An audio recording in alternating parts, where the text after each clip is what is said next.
समर्थ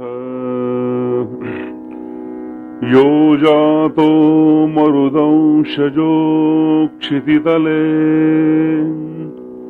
संबोधयन् सज्जनान् ग्रंथं यो रचयन् सुपुण्यजनकम् श्रीदासबोधाभिधम्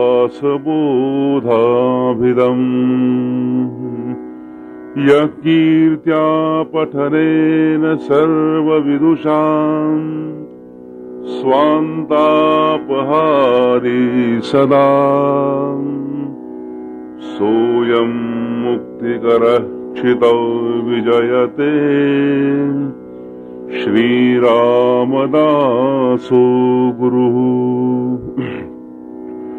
शुकासारिखे पूर्ण वैराग्य जाचे वसिष्ठा परे ज्ञान योगेश्वराचे कवी वाल्मिका सारिखा मान्य ऐसा नमस्कार माझा सद्गुरु रामदासा। जय जय रघुवीर समर्थ। श्रीराम समर्थ। श्रीमद ग्रंथराज दासबोध समर्थांच्या दासबोधातले 3 दशक आपण पाहिले। 4थ्या दशकाला प्रारंभ करीत आहोत। 3रा दशक जेव्हा संपला तेव्हा 3ऱ्या दशकाच्या शेवटच्या समासामध्ये शिष्याच्या अंतरंगाच्या ठिकाणी वैराग्याचे भाव निर्माण झालेले आपण पाहिले आणि शिष्याने विचारलं की महाराज तो देव आहे तरी कुठे?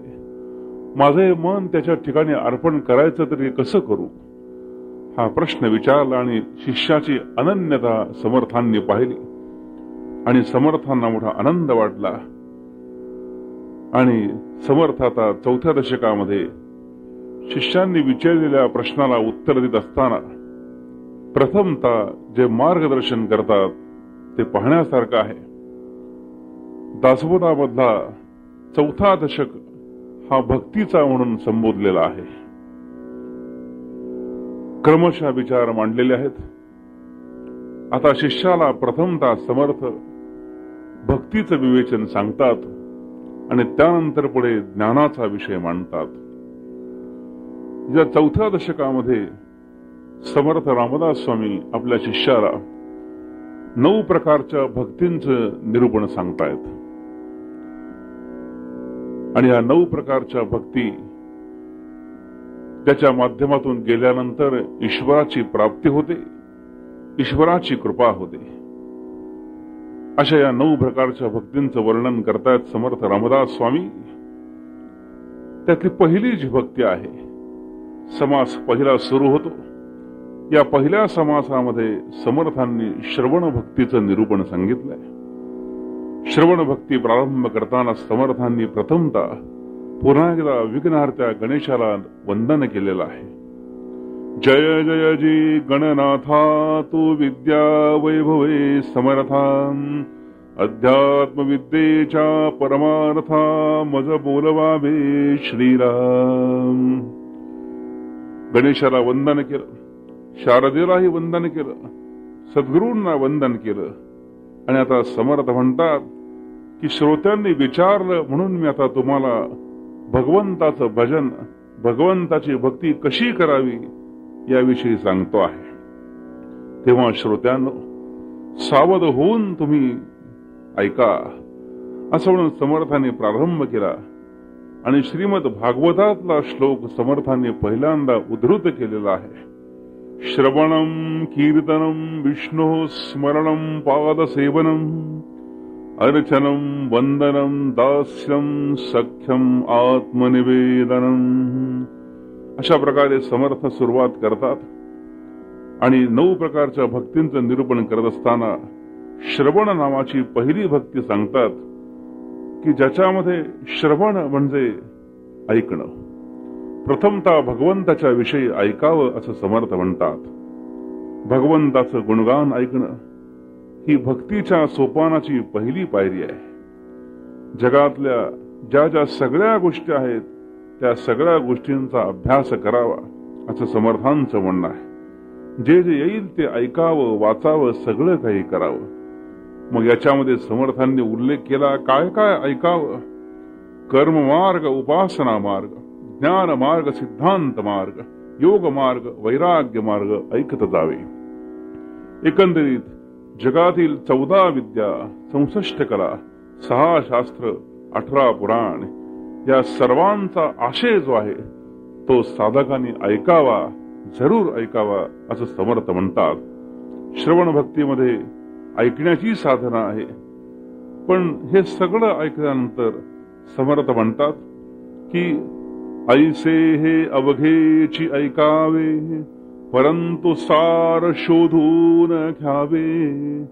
असार ते जाणून त्यागावे, या नाव श्रवण भक्ती श्रीराम.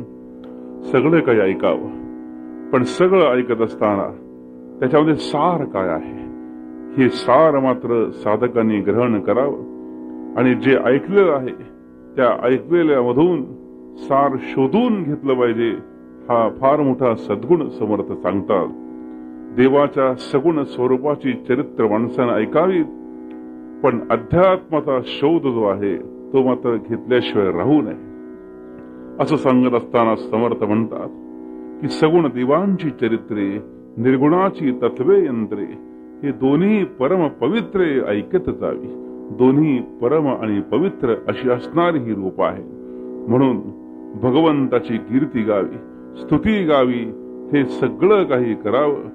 ऐसे श्रवण सगुणाचे, अध्यात्म निरूपण निर्गुणाचे, विभक्ती सांडून भक्तीचे मूळ शोधावे. समर्थ या पहिल्या समासामध्ये श्रवण भक्ती सांगताना काय काय ऐकावं याच्यामध्ये अनेक गोष्टींचा उल्लेख केला आणि शेवटी म्हणाले की भक्तीचं जे मूळ आहे की भगवंताशी एकरूप राहण्याचं जे आहे, भगवंतापासून वेगळं राहूच नाही, हे मूळ मात्र लक्षात ठेवावं. आणि हे लक्षात ठेवून जे जे ऐकाल ते ऐकावंच, परंतु त्यातलं सार शोधून घ्यावं.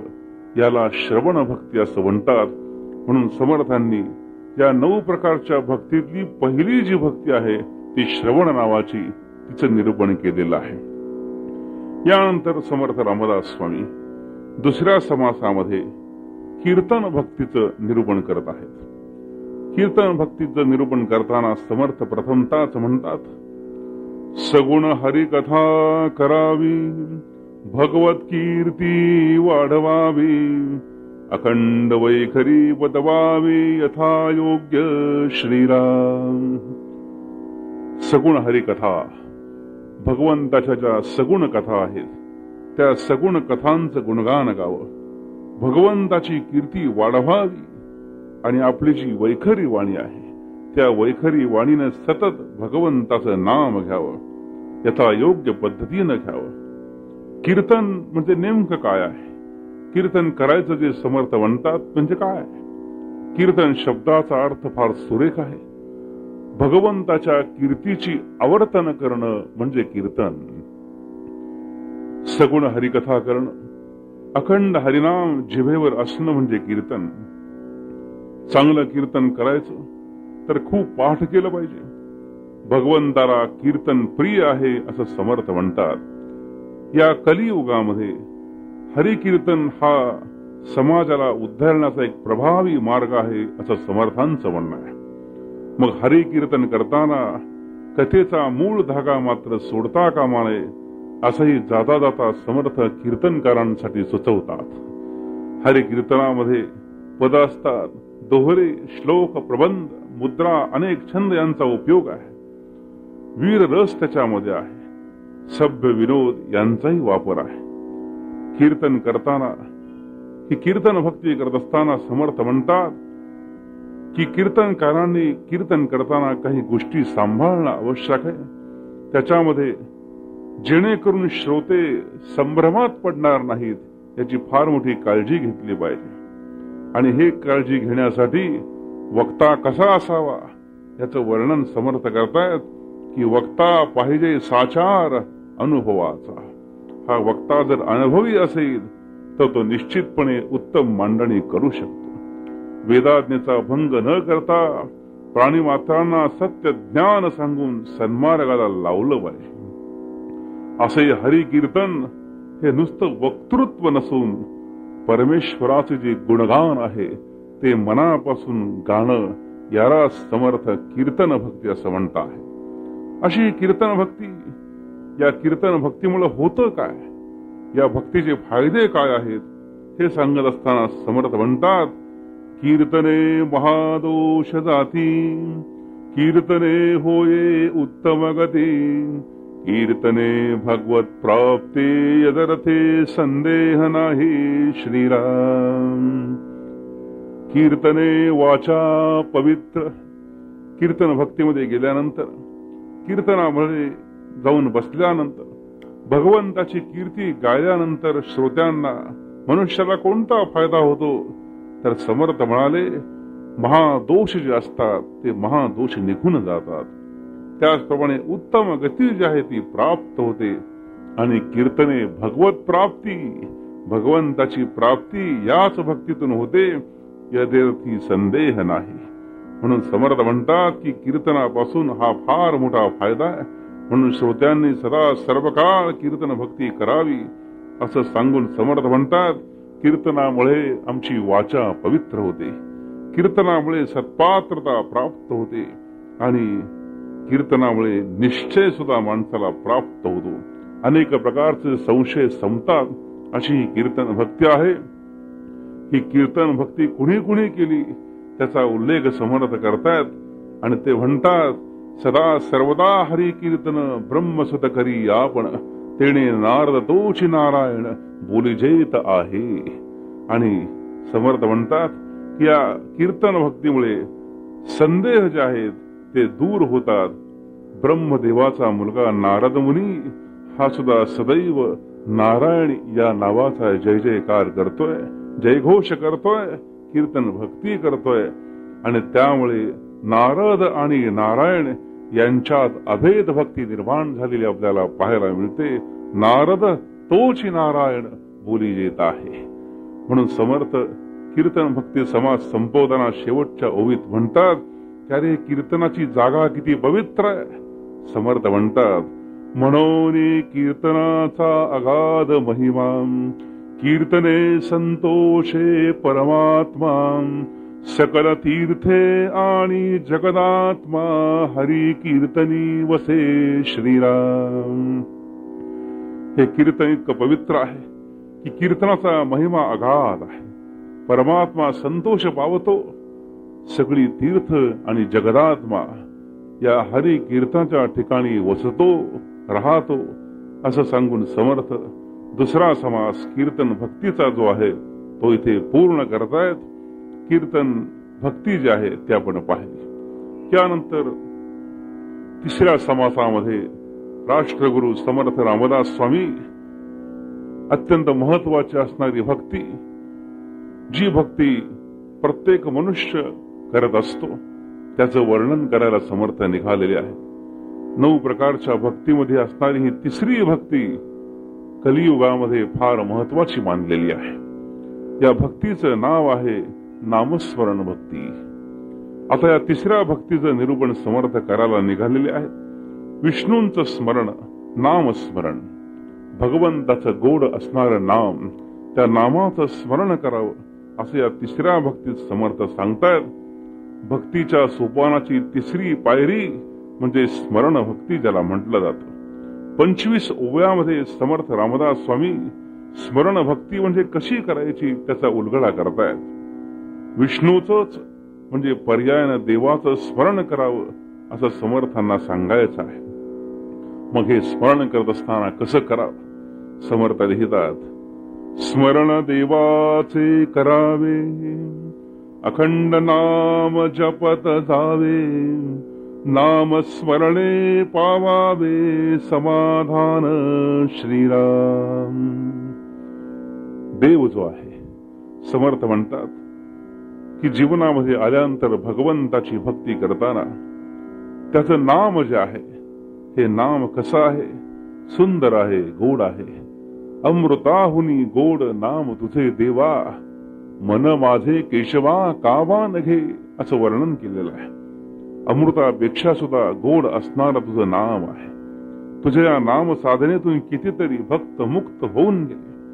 मग अशा या भगवंताचं नाम कसं घ्यावं याचा उलगडा समर्थ करतायत. स्मरण देवाचे करावे. हा जो देव आहे त्या देवाचं स्मरण म्हणजे आठवण करावी.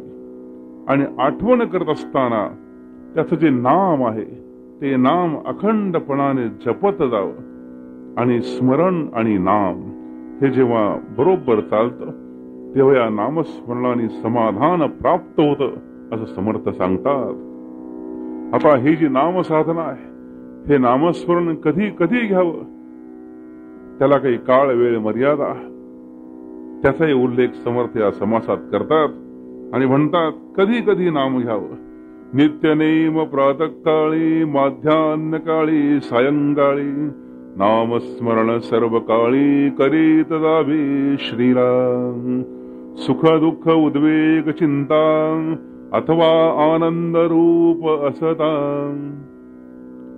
नित्यनेम प्रातःकाळी प्रातःकाळी उठल्यानंतर प्रथमतः भगवंताचं नाम घ्यावं आणि आपल्या कार्याला प्रारंभ करावा.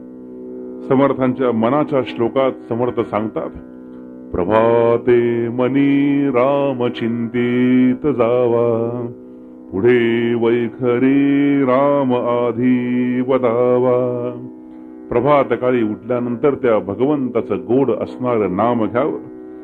इथे तेच सांगतात प्रातःकाळी माध्यान्हकाळी सायंकाळी सर्व काळी भगवंताचं नाम घेत राहा. आपला उद्योग व्यवसाय सांभाळता सांभाळता भगवंताचं गोड नाम घेत राहावं. पुढे सुख दुःख उद्वेग चिंता. मनुष्याला जेव्हा सुखाची अवस्था असते काही वेळेला सुख जाता आणि दुःखाची अवस्था प्राप्त होते. मग त्यावेळेला माणसाने काय करावं. मनुष्याचा स्वभाव धर्म असा आहे की माणसांच्याकडे जेव्हा संकट येतात दुःख प्राप्त होतं तेव्हाच माणसं भगवंताच्याकडे वळतात यात वाद नाही. भगवंताकडे जातात केव्हा जेव्हा संकटांची मालिका सुरू होते तेव्हा माणसांचे पाय तिकडे वळतात. समर्थ म्हणतात त्यारे असं नका करू. सुख दुःख उद्वेग चिंता. जेव्हा तुम्ही सुखावस्थेमध्ये असाल तेव्हा सुद्धा भगवंताचं नाम घेण्याची सवय ठेवा. दुःख प्राप्त झाल्यावर तर नाम घ्याल यात वाद नाही. म्हणून आनंद रूप असताना उद्वेग असताना चिंता असताना सुख असताना हे सगळं असताना भगवंताचं नाम मात्र सोडू नका. कारण हे सांगण्यापाठीमागे उद्दिष्ट एकच आहे की पाहिली घडी नव्हे आपुली वयसा तरी निघून गेली. आज ना उद्या हा देह पडणार आहे. सुख आणि दुःखाची साखळी ही दुपारच्या सावलीप्रमाणे आहे ती संपणारी आहे. म्हणून सतत भगवंताचं नाम घेत राहा. अशा प्रकारे समर्थांनी काही ओव्यांच्या मधून नाम केव्हा केव्हा घ्यावं याचा उल्लेख केला आणि पुढच्या काही ओव्यांच्या मध्ये समर्थांनी हे राम नाम कोणी कोणी आतापर्यंत घेतलं त्याचा उल्लेख फार छान केलेला आहे. त्याचा उल्लेख करताना समर्थ पहिल्यांदा म्हणाले उपराड्या नामासाठी वाल्मिक तरला उठा उठी भविष्य बदला शतकोटी चरित्र रघुनाथाचे श्रीराम. हा जो वाल्या कोळी होता त्याने भगवान रामांचं नाव घेतलं आणि वाल्मिक तरुण गेला. आणि समर्थ म्हणतात की हा वाल्याचा वाल्मिकी झाला आणि किती मोठं सामर्थ्य त्याला प्राप्त झालं त्याचा उल्लेख समर्थ करतात. भविष्य बदला शतकोटी चरित्र रघुनाथाचे. भगवान श्री रामचंद्रांचं चरित्र शतकोटी रामायण ज्याला म्हणतात ते या वाल्मिक ऋषींनी लिहून ठेवलं. हे सगळं त्याला प्राप्त झालं ते नामाच्या साधनेमधून. आणखी कोणी कोणी नाम घेतलं. प्रल्हाद त्यांनी नाव घेतलं. भगवान शंकर हलाहल विषप्राशन केलं. दाह होऊ लागला पण हा दाह शांत होण्यासाठी भगवान शंकरांनी अनेक उपाय योजले. चंद्र डोक्यावरती घेतला, नाग घेतले पण दाह शांत होईना. घननीळ त्यांना म्हटलेला आहे पण हा दाह शांत झाला कधी. शतकोटीचे बीज वाचे उच्चारी रविकुळ टिळक रामदासांतरी. भगवान रामचंद्रांचं नाव त्यांनी घेतलं आणि हे नाव घेतल्यानंतर भगवान शंकरांचा दाह शांत झाला, त्याचाही उल्लेख केलेला आहे. नामापासून पाषाण तरले, भक्त उद्धरले, असं भगवंताचं हे नाव आहे. नामाचे फायदे कोणते, नामस्मरण भक्तीचे फायदे कोणते, तेही समर्थ तिथे सांगतायत.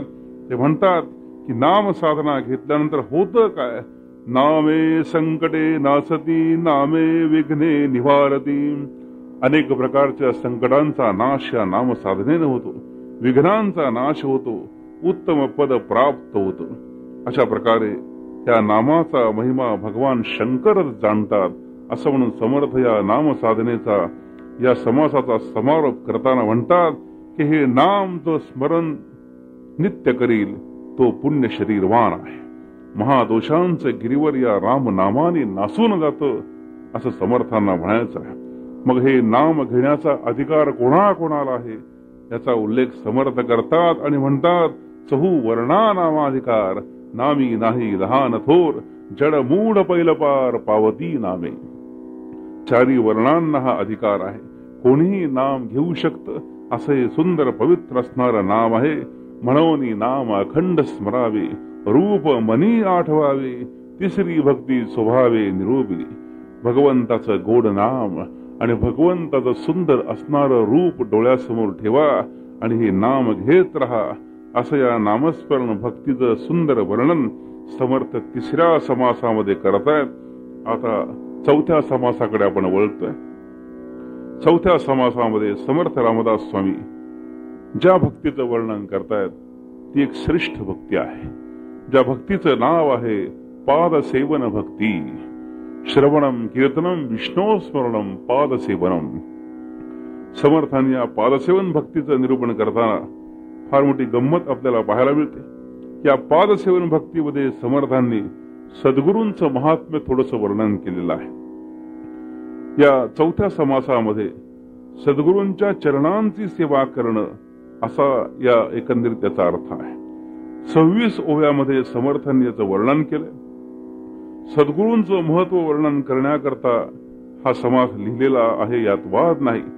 पण पादसेवन कसे करावं, सद्गुरूंच्या चरणांची सेवा कशी करावी याचा उल्लेख समर्थांनी या समासात केला. पण याच्यापेक्षा समर्थांनी जो भर दिलेला आहे तो कशावर दिलेला आहे, तर सद्गुरूंच्या चरणांची सेवा का करायची, कशासाठी करायची याच्यावर फार मोठा भर दिलेला या समासात पाहायला मिळतो. आणि समर्थ म्हणतात की सद्गुरूंच्या चरणांची सेवा का करावी, पादसेवन तेची जाणावे, काया वाचा मनोभावे, सद्गुरूचे पाय सेवावे, सद्गती कारणे श्रीराम. काया वाचा आणि मनसा या तीन माध्यमातून सद्गुरूंची सेवा करावी. कशासाठी करावी, तर निरसावया जन्ममरण यातायाती. जन्ममरणाची परंपरा संपण्यासाठी सद्गुरूंच्या चरणांची सेवा करावी. कारण समर्थांना माहिती आहे, समर्थ सांगतायत की सद्गुरू कृपे वीण काही, भव तरणो पावतो नाही, या कारणे लवलाही सद्गुरू पाय सेवावी. म्हणून समर्थ म्हणतात की खरोखर सद्गुरू जे आहेत. मग या समासातल्या पुढच्या काही ओव्यामध्ये समर्थांनी सद्गुरू काय करतात याचा थोडक्यामध्ये उल्लेख केलेला आहे. समर्थ म्हणतात की सद्गुरू कसे आहेत, आम्हाला काय प्राप्त करून देतात. सद्वस्तू दाखवी सद्गुरू, सकळ सारासार विचारू, परब्रह्माचा निर्धारू अंतरी बाणी. सद्वस्तू दाखविणारे सद्गुरू आहेत. संगत्याग, निवेदन, विदेह स्थिती, अलिप्तपण, सहज स्थिती, उन्मनी अवस्था आणि विज्ञान या सातही अवस्था एकरूपच आहेत. ही नावं जरी निराळी असली तरी या सगळ्या अवस्था एकच आहेत. आणि समर्थ या समासात सांगतात की हे जे गौप्य ज्ञान आहे, गुह्य ज्ञान आहे, हे गुह्य ज्ञान सद्गुरूंच्या चरणांची सेवा केल्यानंतर प्राप्त होतं. म्हणून सद्गुरूंच्या चरणांची सेवा जरूर करावी असं समर्थांना या समासामध्ये सांगायचं आहे. सद्गुरूंचे पाय जरूर पुजावेत या चौथ्या भक्तीमध्ये गोप्य गोष्ट प्रगट होते. दृश्य अदृश्य याहून निराळ जे आहे ते गुरुगम्य आहे. ते माणसाला प्राप्त होतं. शास्त्र प्रचिती, गुरु प्रचिती, आत्मप्रचिती या 3 प्रचिती वापरून ध्यानानं ज्याचं स्मरण करायचं असतं ती वस्तू आपणच व्हावं असं जे मुख्य शास्त्रामध्ये सांगितलेलं आहे त्याचा अनुभव सद्गुरूंच्या या चरणामध्ये येतो, सेवेमध्ये येतो असं समर्थांना सांगायचं आहे. आणि समर्थ हा समाज संपवताना म्हणतात की अरे नाना समाधाने पाहता बाणती सद्गुरु करता सद्गुरु वीण सर्वथा सन्मार्ग नसे. कितीही माणसाने काही अभ्यास केला तरी सद्गुरूंच्या कृपेशिवाय त्याला भव तरणोपाव नाही असं समर्थांना सांगायचं आहे. म्हणून समर्थ हा 4था समाज संपवत असताना, पादसेवन भक्ती संपवत असताना म्हणतात की अत्यंत थोर असणारी ही भक्ती आहे. 4थी भक्ती ही अत्यंत थोर मानलेली आहे की ज्या भक्तीतून सायोज्य मुक्ती प्राप्त होते. म्हणून थोरावून थोर 4थ्या भक्तीचा निर्धार असं सांगून समर्थ पादसेवन भक्ती पूर्ण करतात आणि 5व्या समासाला प्रारंभ करतात. 5व्या समासामध्ये समर्थ रामदास स्वामी 5वी भक्ती जी आहे अर्चन भक्ती नावाची त्या अर्चन भक्तीचं वर्णन समर्थ करतायत. आता अर्चन म्हणजे नेमकं काय आहे? 4 भक्तींचं वर्णन आपण पाहिलं. अर्चन शब्दाचा अर्थ सरळ आहे. अर्चन म्हणजे पूजा अर्चा, भगवंताची पूजा करणं ही 5वी भक्ती समर्थ सांगतात. समासाला प्रारंभ करताना समर्थ म्हणाले की आता मी 5वी भक्ती तुम्हाला सांगतोय. 5वी भक्ती ते अर्चन. अर्चन म्हणजे देवतार्चन. शास्त्रोक्त पूजा विधान केले पाहिजे श्रीराम. शास्त्रोक्त पूजा विधान केले पाहिजे. भगवंताची भक्ती, भगवंताची पूजा हा जो मुख्य भाग आहे तो या 5व्या भक्तीमध्ये मोडतो. या समासाच्या 33 ओव्यामध्ये समर्थांनी जे वर्णन केलंय ते मोठं बघण्यासारखं आहे. समर्थ म्हणतात घरातील देवांची, त्याचप्रमाणे देवळातील देवांची, ब्राह्मण, अग्नी, साधू संत, यती, महानुभाव, अतिथी आणि गोमाता या सगळ्यांची पूजा करणं याला अर्चन भक्ती असं समर्थ रामदास स्वामी म्हणतात. परमेश्वराच्या ज्या विविध सगुण मूर्तींची पंचायतन पूजेबरोबर पूजा करावी. आता या भगवंताच्या अवतार जे आहेत, भगवंताची मूर्ती कोणकोणत्या आहेत त्याचंही वर्णन समर्थांनी केलेलं आहे. जे आपण संध्येमध्ये 24 नावं घेतो त्या सगळ्यांचा उल्लेख समर्थांनी पहिल्या ओव्यांच्या मध्ये केलेला आपल्याला पाहायला मिळतो. सर्व प्रकारच्या संप्रदायातील देवांची नावं आहेत. थोडक्यात म्हणजे समर्थांचा आशय असा आहे की परमेश्वराची मूर्ती जर आपण पाहू गेलो तर उदंड आहेत. जी मूर्ती ज्यावेळी आपणासमोर असेल तिची पूजा आपण करावी. भगवंताच्या मूर्तीची षोडशोपचारे पूजा करावी. हीच खरी अर्चन भक्ती आहे असं समर्थांना म्हणायचं आहे. मग या अर्चन भक्तीमध्ये नुसतीच अर्चन भक्ती आहे का? तर नाही. भगवंताची जशी आम्ही पूजा करतो तसं पूजा केल्यानंतर भगवंताला काही ना काहीतरी दिलं पाहिजे, अर्पण केलं पाहिजे. मग काय द्यावं? तर देवालयाकरता विविध गोष्टींची सोय करणं हे सुद्धा अर्चन भक्तीमध्ये मोडतं.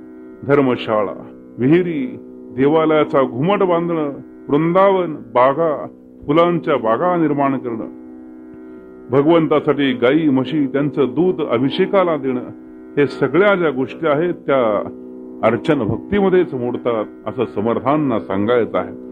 समर्थ हा समाज संपवत असताना पुढे म्हणतात काया वाचा आणि मने चित्ते वित्ते जीवे प्राणे सद्भावे भगवंत अर्चने या नाम अर्चन भक्ती श्रीराम. अशी ही काया वाचा आणि मनानं ही जी भक्ती केली जाते ही खरी अर्चन भक्ती आहे. ही अर्चन भक्ती समर्थ म्हणतात की शास्त्रोक्त पूजा करावी आणि अर्चन भक्ती अशी जर जमली नाही तर मानस पूजा करावी असं समर्थांना म्हणायचं आहे. मग मानस पूजेमध्ये काय? जे जे आपणाला पाहिजे आहे ते ते कल्पून पाहिजे असं समर्थ म्हणतात. ऐसी पूजा न घडे वरवी तरी मानस पूजा करावी. मानस पूजा अगत्य व्हावी परमेश्वराची. मने भगवंतास पुजावे, कल्पून सर्वही समर्पावे.